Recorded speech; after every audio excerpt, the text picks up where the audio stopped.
Alô, garotada linda, vamos estudar a Bíblia? Hoje estudaremos o cronograma do juízo divino.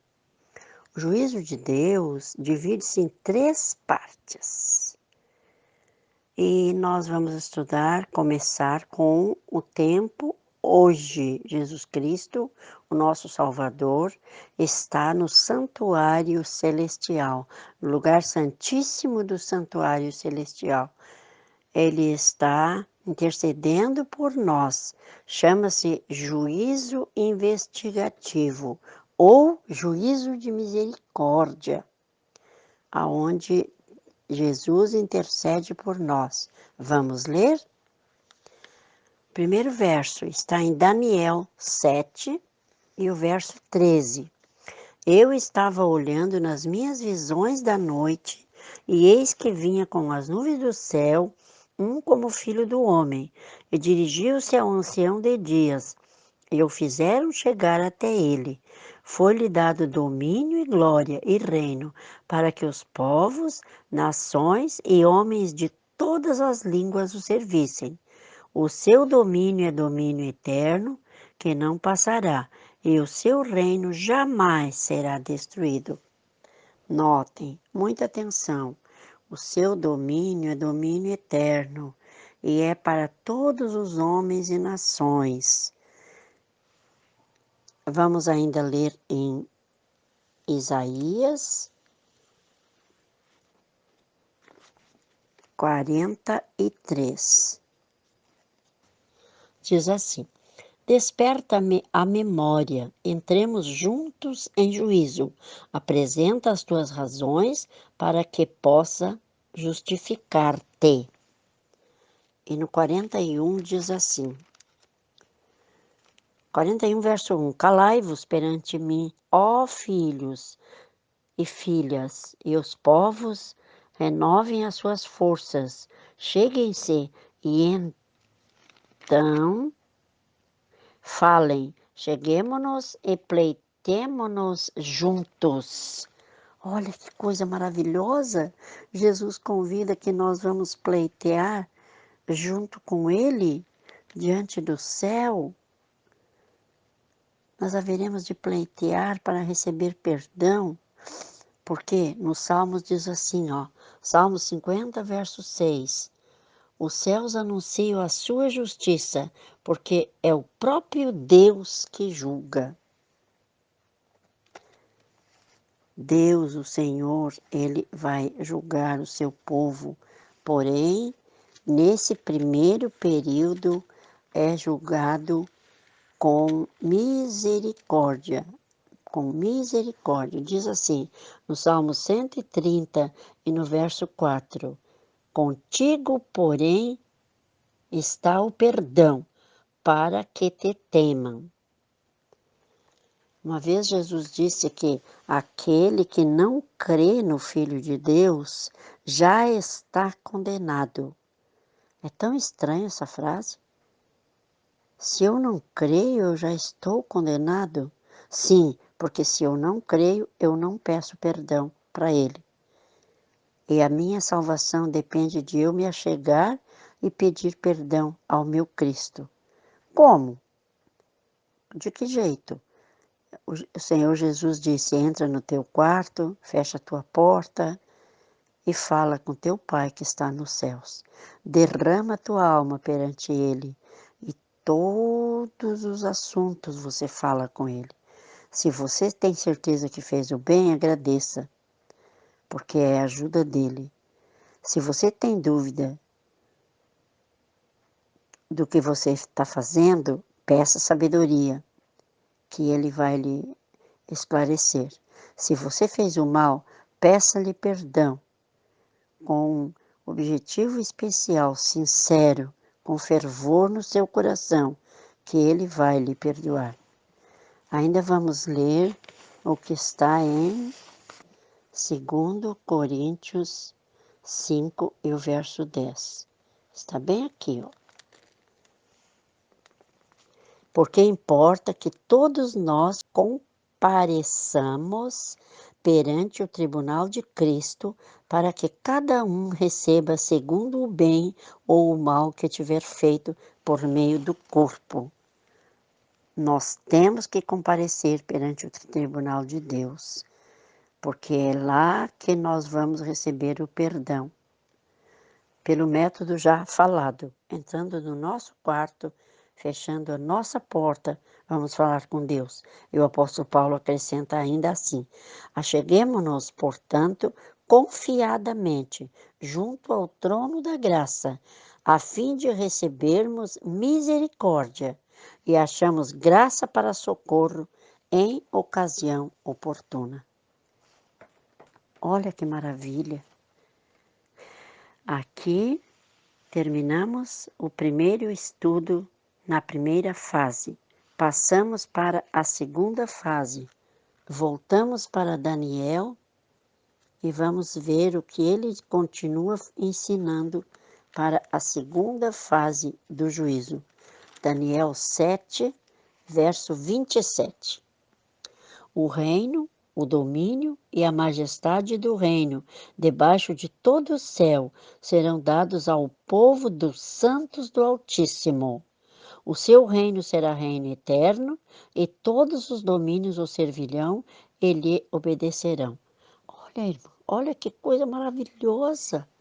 Mas como? Dado ao povo?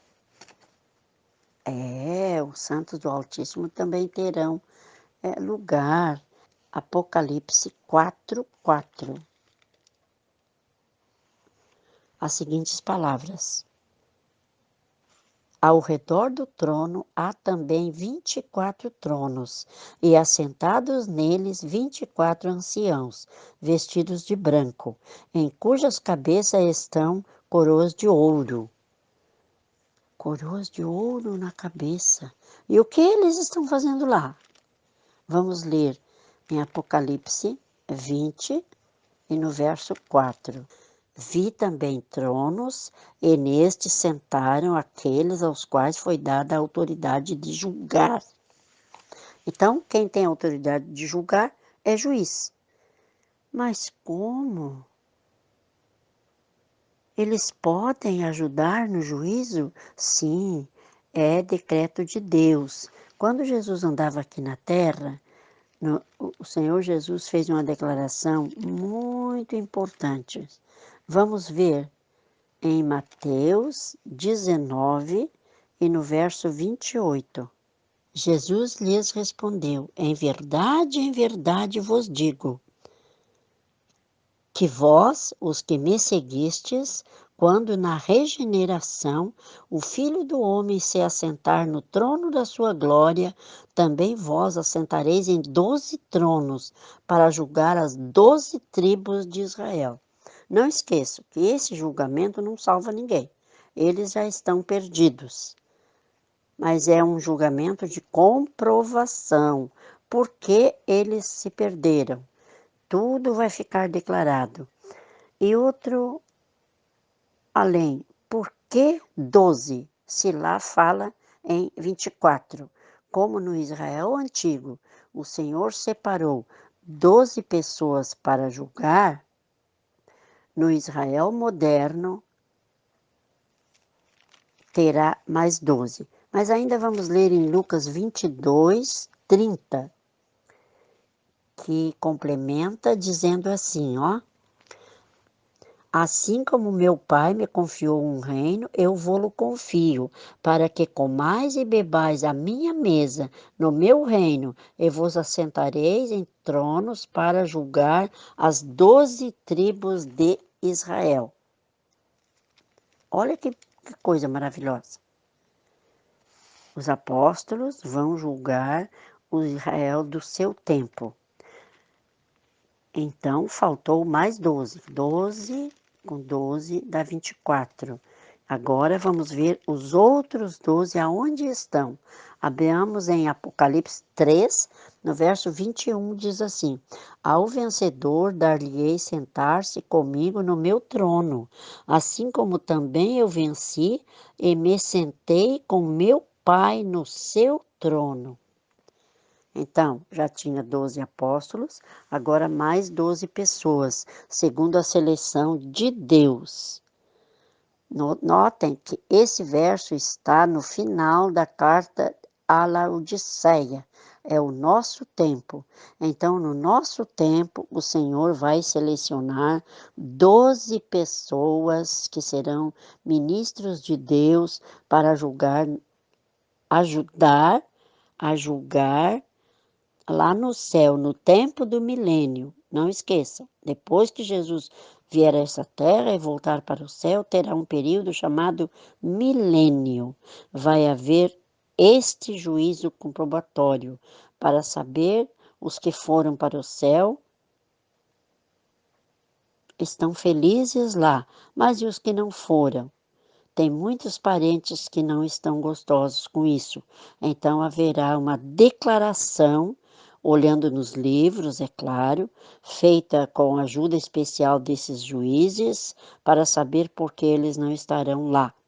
Porque a justiça de Deus tem que ser manifesta e aceita por todos os seres humanos e divinos. Agora vamos dar uma chegadinha no terceiro tempo de juízo. Está em Apocalipse 20, 11. Vi um grande trono branco, e aquele que nele se assenta, de cuja presença fugiram a terra e o céu, e não se achou lugar para eles.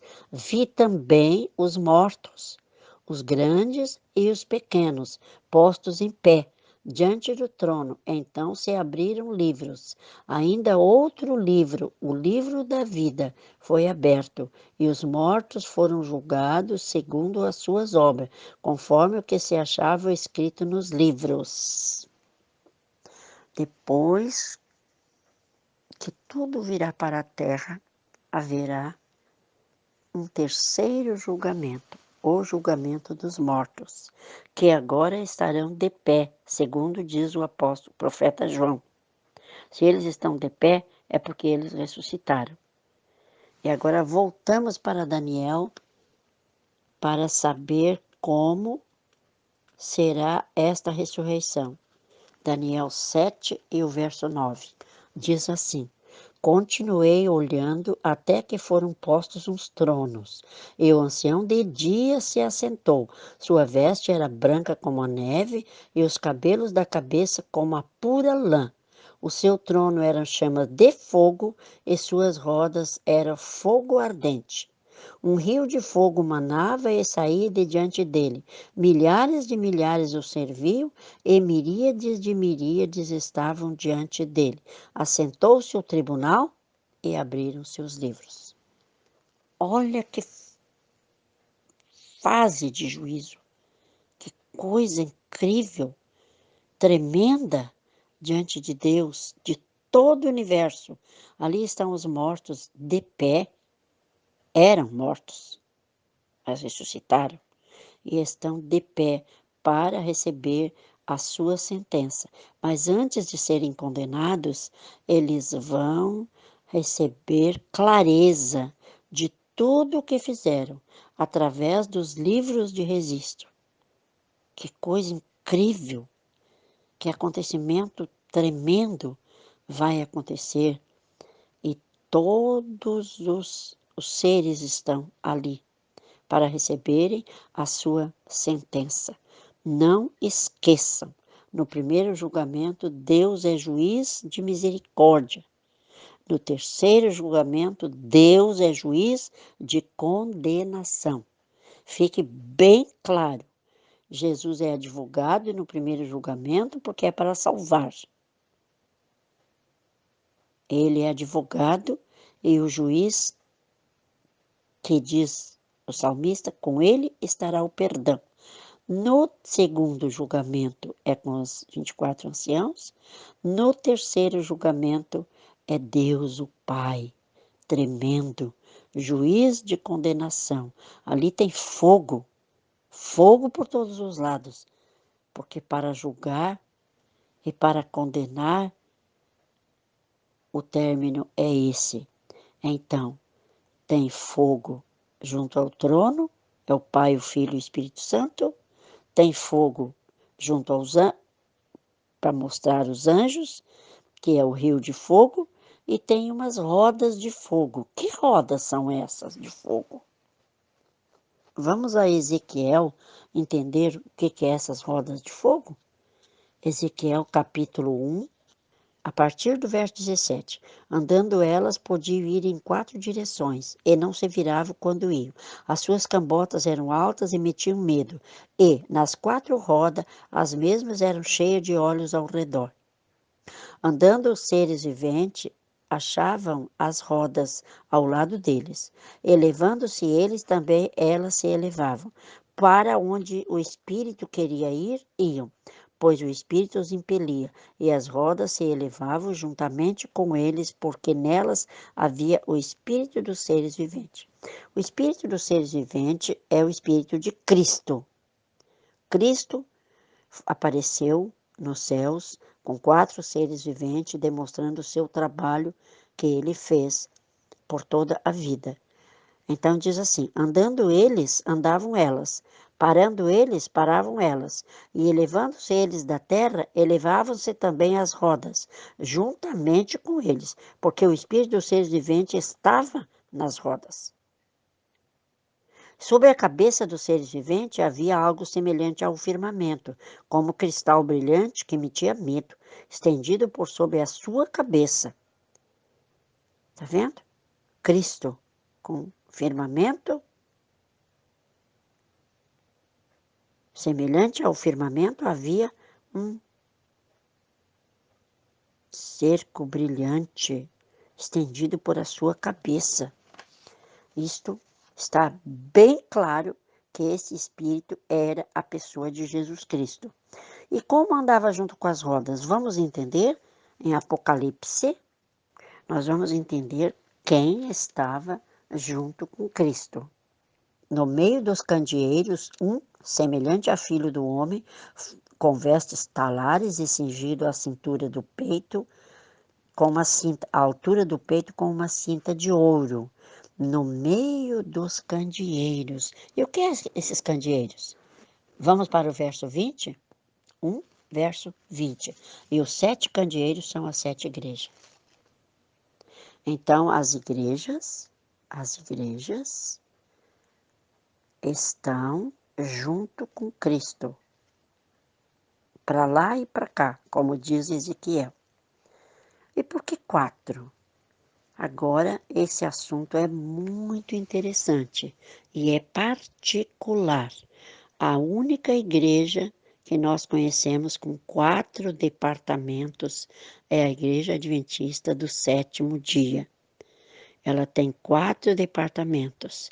Ela tem conferência geral, ela tem divisão, união e ela tem associação. 4 rodas. Rodas significam pés andandos, que o profeta Isaías disse: formosos serão entre todos os pés dos que pregam o Evangelho. Notem, nota particular. Deus, o trono do Senhor, o Pai, o Filho e o Espírito Santo, ajudou muito ao ser humano se salvar. Ele rejeitou, eles estão lá com justiça contra a eles.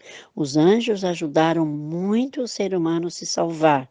Para o que rejeita, eles estão lá como um rio de fogo contra eles. E a igreja e o pastor ajudaram muito os seres humanos a se salvar, mas para os que se perderão, eles estão lá como rodas de fogo em justiça contra eles. Maravilhoso ensinamento. Vamos rogar a Deus, rogar ao Pai, ao Filho, ao Espírito Santo, que nos dê sabedoria suficiente para crer nestas coisas, pois é ensinamento bíblico. Louvado seja o nome do Senhor. E nossa gratidão para sempre. Amém.